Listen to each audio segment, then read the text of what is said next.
जय जोहार। जय जोहार।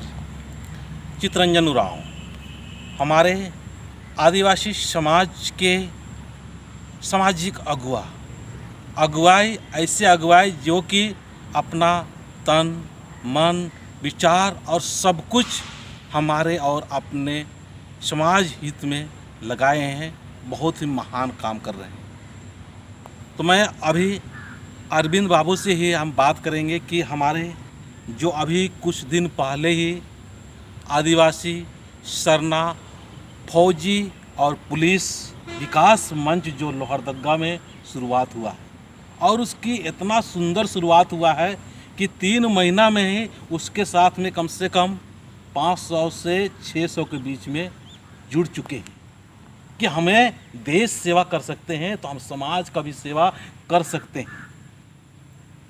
तो उनको आप क्या संदेश देना चाहेंगे? सबसे पहले तो उन बहादुर वीरों को हम सैल्यूट करना चाहते हैं कि वो देश की सेवा कर रहे हैं और सबसे हम हतप्रभ हैं। हम दिल में इतनी खुशी है कि हम बयान नहीं कर पा रहे हैं। उनकी जो अचानक सामाजिक सोच जो आई है, हम बहुत गदगद हैं। और हम लोग जब छात्र आंदोलन शुरू किए थे 2000 से, तो अब हम उसको याद करते हैं कि एक दिन बदलाव का समय आता है। पहले होता था कि नौकरी में जो जाता था वो समाज को पीछे मुड़ के देखता नहीं था। अब वो लोग हमेशा बॉर्डर में लड़ रहे हैं, गोली बारूद चल रहा है, उसके बावजूद समाज में उनका एक बेहतरीन योगदान सामने खड़ा दिख रहा है। ये मेरे लिए बड़ी खुशी की बात है। अब हमको लग रहा है कि बहुत सारा संगठन इस प्रकार का आगे बढ़ रहा है। इस पर जो सरना फौजी पुलिस का जो ग्रुप है लोहरदगा का, बेमिसाल है, हम यही कहेंगे।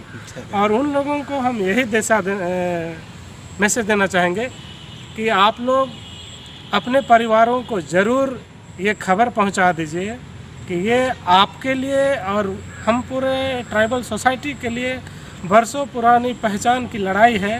तो 20 तारीख का जो हमारा मानव श्रृंखला वाला आंदोलन है, उसमें वो जहाँ भी हैं, घर की जो भी बुजुर्ग हैं, महिला हैं, बहनें हैं, सभी लोग सड़क पे आए और मानव श्रृंखला में शामिल हों। और वहाँ जो एक फौज में रहते हुए नौकरी करते हुए उनके अंदर में एक जिज्ञासा आया और अपने धर्म के प्रति मुझे अभी एक आर्मी होने के नाते मुझे बहुत सारे क्वेश्चन करते हैं और पूछते हैं कि दादा अपना सरना धर्म कोड के बारे में क्या हो रहा है, सरना धर्म कलम के लिए बारे में क्या हो रहा है। ये मेरे से बहुत सारे क्वेश्चन करते हैं, बहुत सारे फ़ोन करते हैं। तो मैं अपने हिसाब से तो मतलब उत्तर दे देता हूँ। चलो भाई, हमारे साथ में जो सामाजिक कार्यकर्ता बहुत सालों से इसका काम कर रहे हैं, लेकिन किसी न किसी हमारे मानसिकता में बिखराव या वैचारिक में बिखराव की वजह से हम लोग एक साथ नहीं हो पा रहे। इस तरह से कुछ हम जवाब देते हैं। तो उनको आप क्या जवाब देना चाहेंगे? ये जो धर्म कोड वाला मामला है, ये बिल्कुल स्पष्ट है, क्लियर मामला है। लेकिन यूँ कहिए कुछ राजनीतिक नेताओं द्वारा इसको जानबूझ के विवादित का संज्ञा दे देते थे। जी जी जी। कि आप लोग सहमत नहीं हैं। हाँ। लेकिन मैं पूरा इंडिया घूम आया, सभी कोई को सहमत है, किसी को असहमत वाली बात नहीं, सब कोई सहमत है, सब कोई को पहचान चाहिए। और बीच का रास्ता निकल चुका है। पहले किन किन प्रक्रिया से गुजरना होगा इस मुद्दे को प्राप्त करने के लिए, ये पता नहीं था। लेकिन जैसे जैसे हम लोग आगे बढ़ते गए, एक एक स्टेप अब पता चल रहा है। और पहला स्टेप यही है कि झारखंड विधानसभा से अगर पास होकर दिल्ली जाता है तो अन्य राज्यों के विधानसभा में भी ऐसे ही करना पड़ेगा। उन राज्यों से भी पास करा के दिल्ली भेजना पड़ेगा।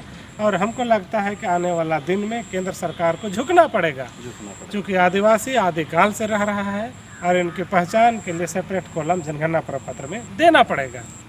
अभी जो हुआ था कल परसों, उसमें मुझे विशिष्ट अतिथि के रूप में बुलाए थे, तो हमने उनसे बातचीत की है। तो उन लोगों ने यही बोला कि दादा, आज हमारे सामाजिक अगुवाई करने वाले और राजनीतिक वाले बहुत काम किए, लेकिन जिस तरह से संगठित करना चाहिए हमारे सरना के प्रति, उस तरह से नहीं कर पाए। तो अभी हम लोग के अंदर में एक सोच पैदा हुआ और उस सोच के तहत हम लोग सोचे कि चलो हम लोग आगे आते हैं और हम लोग आर्थिक रूप से मदद करेंगे और आर्थिक रूप से एक आर्थिक आंदोलन तैयार करेंगे और धार्मिक आंदोलन करेंगे। महिलाओं को एक जागृति पैदा करेंगे अपने इस समाज, अपने स्वर्ण धर्म के प्रति, आदिवासी धर्म के प्रति।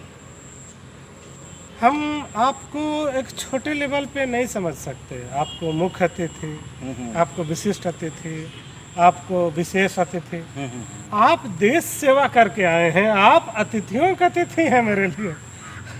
और उनके बावजूद भी समाज के इस जगह पर आके, जहाँ रिटायरमेंट होने के बाद सब सार संधि बाल बच्चा घर द्वार में फंसा रहता है, इससे निकल के आप जिस प्रखर रूप से मुखर होकर समाज में काम कर रहे हैं, तो हम इसको नहीं आंकते हैं कि आप मुख्य अतिथि विशिष्ट अतिथि।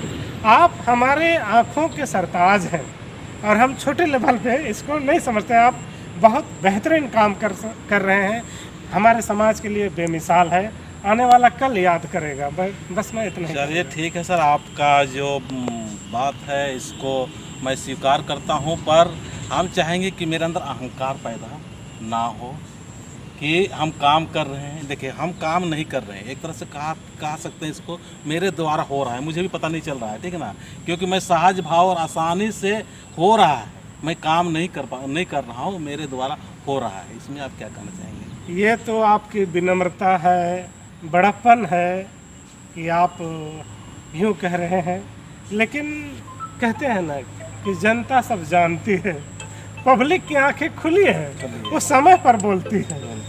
और इसलिए हम आपका बहुत बहुत शुक्रिया अदा करना चाहते हैं कि देश सेवा के बाद जिस प्रकार आप समाज की सेवा कर रहे हैं, अन्य जो रिटायर होकर आ रहे हैं, उन महानुभावों से हम यही निवेदन करेंगे कि आप लोग भी थोड़े समय आप लोग भी समाज को दीजिए। हमको लगता है कि आने वाला कल ज़रूर बेहतर होगा। ज़रूर, चलिए ठीक है, ये बातचीत जारी रहेगी, फिर मैं